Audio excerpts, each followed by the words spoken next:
नमस्कार मित्रांनो, only education या यूट्यूब चॅनलमध्ये मी मेघा पारसेवार आपल्या सर्वांचे मनपूर्वक स्वागत करते। आज आपण 15 ऑगस्ट स्वातंत्र्य दिनानिमित्त अतिशय सोपे, सुंदर आणि प्रभावी भाषण पाहणार आहोत। रक्तातून उगवला स्वातंत्र्याचा सूर्य नवा, हुतात्म्याच्या त्यागाने फुलला हा तिरंगा हवा।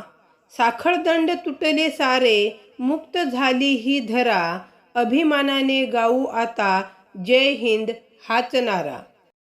सन्माननीय व्यासपीठ, गुरुजन आणि माझ्या सर्व मित्र आणि मैत्रिणींनो, आजचा दिवस उजाडला तोच मुळी एका वेगळ्या ऊर्जेने, एका वेगळ्या अभिमानाने। 15 ऑगस्ट हा दिवस म्हणजे केवळ कॅलेंडरवरची एक तारीख नाही, तर तो आहे कोट्यावधी भारतीयांच्या हृदयात धगधगणारी एक ज्योत, म्हणजेच स्वातंत्र्याची ज्योत। आज आपण जो तिरंगा अभिमानाने फडकवतो, त्या प्रत्येक रंगामागे एक कथा दडलेली आहे। भगवा रंग सांगतो त्यागाची, पांढरा रंग सांगतो सत्य आणि शांततेची, तर हिरवा रंग सांगतो समृद्धीची, आणि मध्यभागी असलेलं अशोक चक्र आपल्याला सतत पुढे जाण्याची, प्रगतीची शिकवण देत। 150 वर्षाहून अधिक काळ आपला देश परकीय सत्तेखाली दबलेला होता, पण या मातीत जन्मलेल्या असंख्य वीरांनी हार मानली नाही। टिळकांनी स्वराज्य हा माझा जन्मसिद्ध हक्क आहे असं ठामपणे सांगितलं।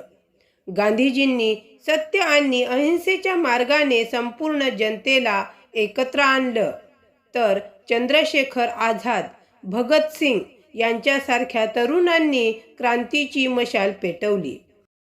या सर्वांच्या एकत्रित प्रयत्नातून 15 ऑगस्ट 1947 रोजी आपला भारत स्वतंत्र झाला। पण मित्रांनो, इथेच कथा संपत नाही। स्वातंत्र्य मिळवणं जितकं कठीण होतं, तितकंच ते जपणं, वाढवणं आणि पुढच्या पिढीपर्यंत सुरक्षित पोहोचवणं हेही तितकंच महत्त्वाचं आहे। आज आपण स्वतंत्र आहोत, पण खऱ्या अर्थाने सक्षम होण्यासाठी आपल्याला शिक्षण, शिस्त आणि संस्कार यांची कास धरावी लागेल।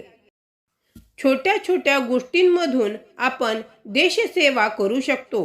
शाळेत वेळेवर येणं, परिसर स्वच्छ ठेवणं, वडीलधाऱ्यांचा आदर करणं, प्रामाणिकपणे अभ्यास करणं, या साध्या सवयीच उद्याचा सुजाण नागरिक घडवतात। आज आपला देश अंतराळात झेप घेतोय, डिजिटल क्षेत्रात जगाला मार्गदर्शन करतोय, आणि खेळाच्या मैदानातही आपला तिरंगा उंच फडकतोय। ही प्रगतीची गाथा अशीच पुढे नेण्याची जबाबदारी आता आपल्यावर, म्हणजे या देशाच्या भावी पिढीवर आहे। चला तर मग आजच्या या पवित्र दिनी आपण मनोमन एक प्रतिज्ञा करूया। आपण केवळ स्वातंत्र्याचा उपभोग घेणार नाही, तर त्याचे खरे रक्षक आणि वाहक बनू।